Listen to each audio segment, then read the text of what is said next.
My dear students, आज हम पढ़ने वाले हैं भारत का संविधान। जनरल नॉलेज जीके या फिर जीएस जनरल स्टडीज। कोई भी स्पर्धा परीक्षा हो, महा, टेट हो, टीईटी हो, SSC, CGL, bank, RRB railway requirement board, post office, police भर्ती,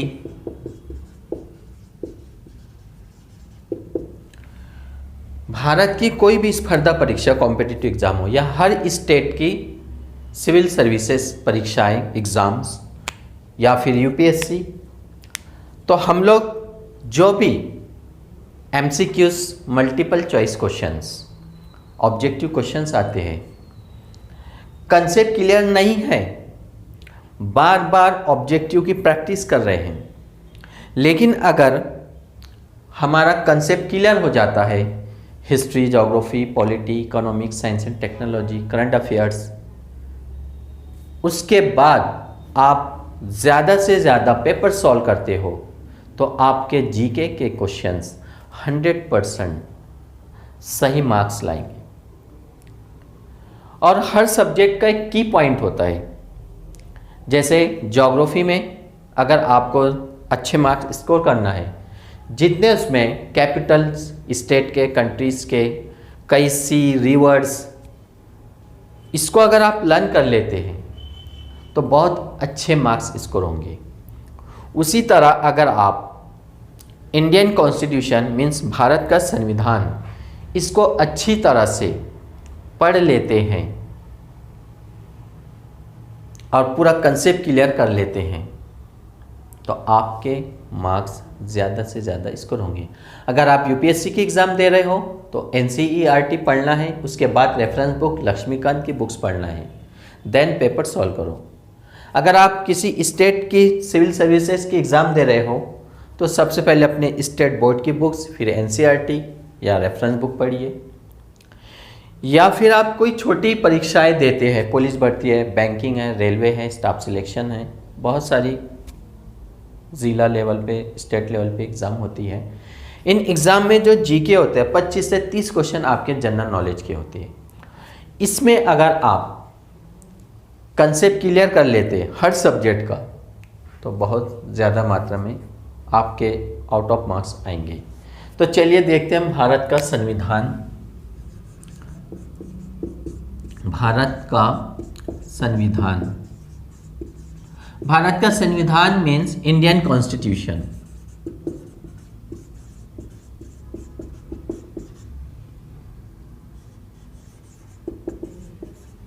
भारत का दस्तूर। पहले देखें हम कॉन्स्टिट्यूशन या संविधान किसे कहते हैं। किसी भी देश का सरकार चलाने के लिए जो रूल्स होते हैं लिखे हुए, जिससे हमारी सरकार चलती है, देश चलता है, लिखित दस्तावेज होते हैं, उसको हम संविधान या दस्तूर कहते हैं।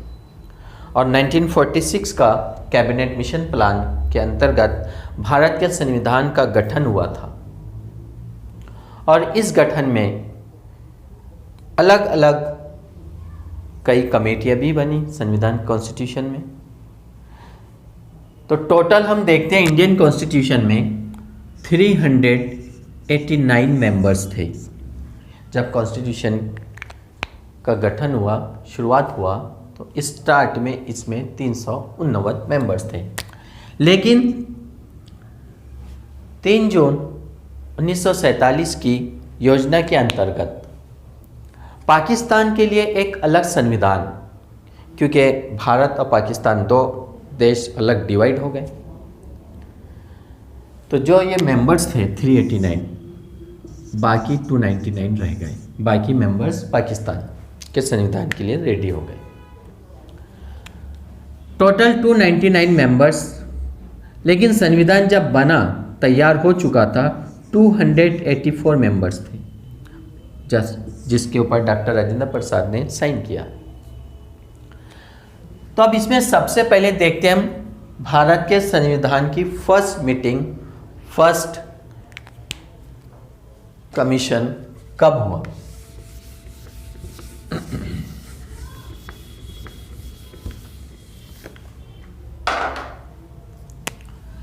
9 दिसंबर 1946 को BN राव को कॉन्स्टिट्यूशनल संवैधानिक सलाहकार नियुक्त किया गया और 299 मेंबर्स थे।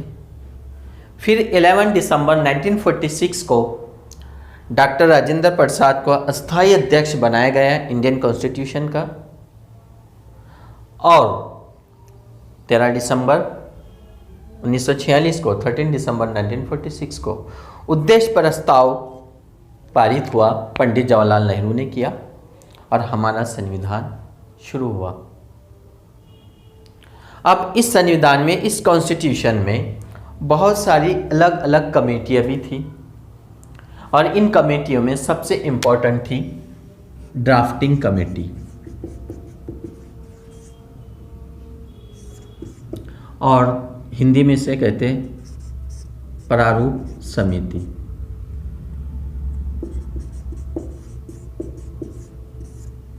उर्दू में इसको मसौदा कमेटी कहते हैं, जिसमें टोटल 7 मेंबर्स थे। डॉक्टर बाबा साहब अंबेडकर इसके अध्यक्ष थे, प्रेसिडेंट थे ड्राफ्टिंग कमेटी के, जिसमें एन गोपाल स्वामी, मोहम्मद सादुल्लाह, DP खेतान, ऐसे टोटल जो है 7 मेंबर्स थे। इसके अलावा और है झंडा समिति थी। झंडा समिति की अध्यक्ष, ये भी एक कमेटी थी झंडा समिति, JB कृपलानी। मूल अधिकार और अल्पसंख्यक कमेटी, मूल अधिकार और अल्पसंख्यक कमेटी, इसके अध्यक्ष सरदार वल्लभ भाई पटेल थे।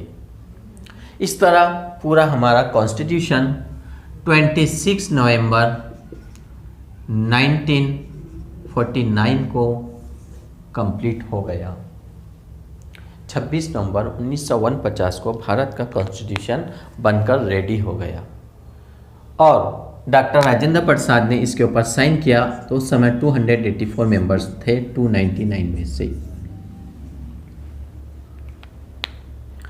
अब इस कॉन्स्टिट्यूशन को लागू कब किया गया?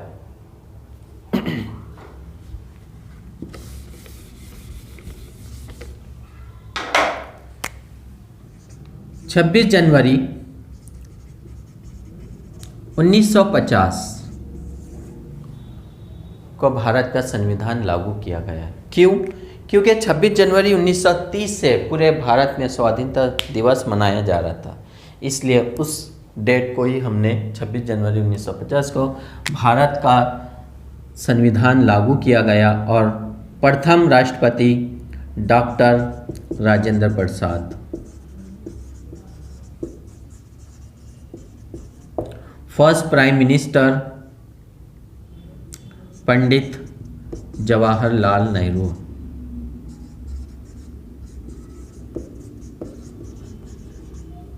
और यहाँ से हमारा कॉन्स्टिट्यूशन कंप्लीटली लागू हो चुका है। अब इस कॉन्स्टिट्यूशन में क्या है? तो टोटल 22 पार्ट्स है। उस समय 8 शेड्यूल थे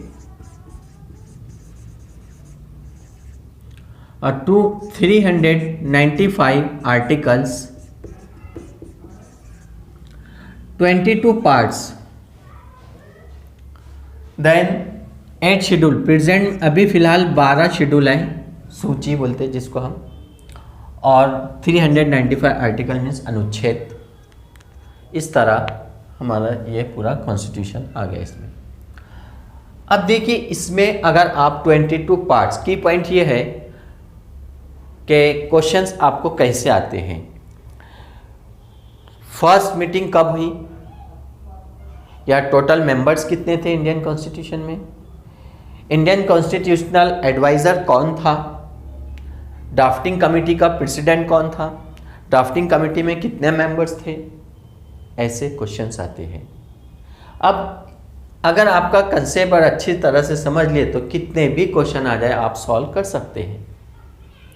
और सबसे इम्पोर्टेंट 22 पार्ट्स, अगर आप ये 22 पार्ट्स पूरे लर्न करते हो सब्जेक्ट मैटर्स एंड आर्टिकल के साथ, 12 शेड्यूल पूरे लर्न कर लेते हो सब्जेक्ट मैटर आर्टिकल के साथ, 395 पूरे आर्टिकल लर्न नहीं करना है हमें, ओनली इम्पॉर्टेंट जिसके ऊपर हमेशा जो चर्चाएं होती है उससे रिलेटेड। अब कौन कौन से ऐसे की पॉइंट हैं जिसके ऊपर हम बहुत सारे क्वेश्चन सॉल्व कर सकते हैं।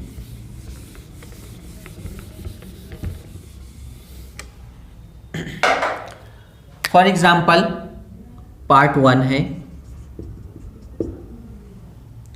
ये यूनियन एंड इट्स टेरिटरीज, राज्य और केंद्र शासित प्रदेश से रिलेटेड है। और हम देख रहे प्रेजेंट में करंट में न्यूज़पेपर मैगजीन टीवी चैनल्स पे कई राज्यों का एक दूसरे से संबंध नहीं बनता है, बाउंड्री से रिलेटेड बॉर्डर से रिलेटेड कुछ ना कुछ मैटर्स आता है, तो ये इम्पोर्टेंट है। उसी तरह पार्ट 2 है हमारा आर्टिकल 5 to 11, यहाँ पर आर्टिकल 1 से 4 है, पार्ट 2 है 5 to 11 सिटीजनशिप। और ऑलरेडी हमने देखा है 2019-20 जो एनआरसी एनपीआर सीएए से रिलेटेड बहुत सारे आंदोलन हुए हैं और अलग अलग जो है उसके ऊपर सबका अलग अलग मतभेद है, तो इससे रिलेटेड क्वेश्चंस आता ही है। तो अब कैसे आएगा कि भाई सिटीजनशिप से रिलेटेड कोई आर्टिकल है या फिर सब्जेक्ट मैटर क्या है, इससे रिलेटेड आपको क्वेश्चंस आएगा। Very important part 3 fundamental rights article 12 to 35 12 से 35, ये तो 100% आता ही है। 6 फंडामेंटल राइट्स है आपको। फंडामेंटल राइट्स उसमें उसके डिटेल इंफॉर्मेशन अलग अलग आर्टिकल्स हैं। करंट में जैसे हिजाब से रिलेटेड क्वेश्चंस, बुर्का है, हिजाब है और अदर्स कम्युनिटीज से रिलेटेड है। एक स्टेट का इशू, नेशनल इशू, नेशनल से इंटरनेशनल इशू। तो ऐसे करंट में जो है आपको ये नहीं पूछा जाएगा कि कहाँ शुरू हुआ, ये नहीं पूछा जाता, आपको आर्टिकल पूछेंगे भाई ये संविधान का जो है पार्ट फंडामेंटल राइट्स है, फंडामेंटल ड्यूटीज़ है। इसी तरह फंडामेंटल ड्यूटीज़ है,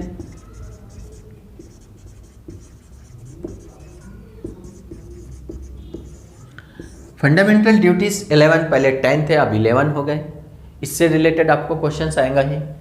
डायरेक्टिव प्रिंसिपल,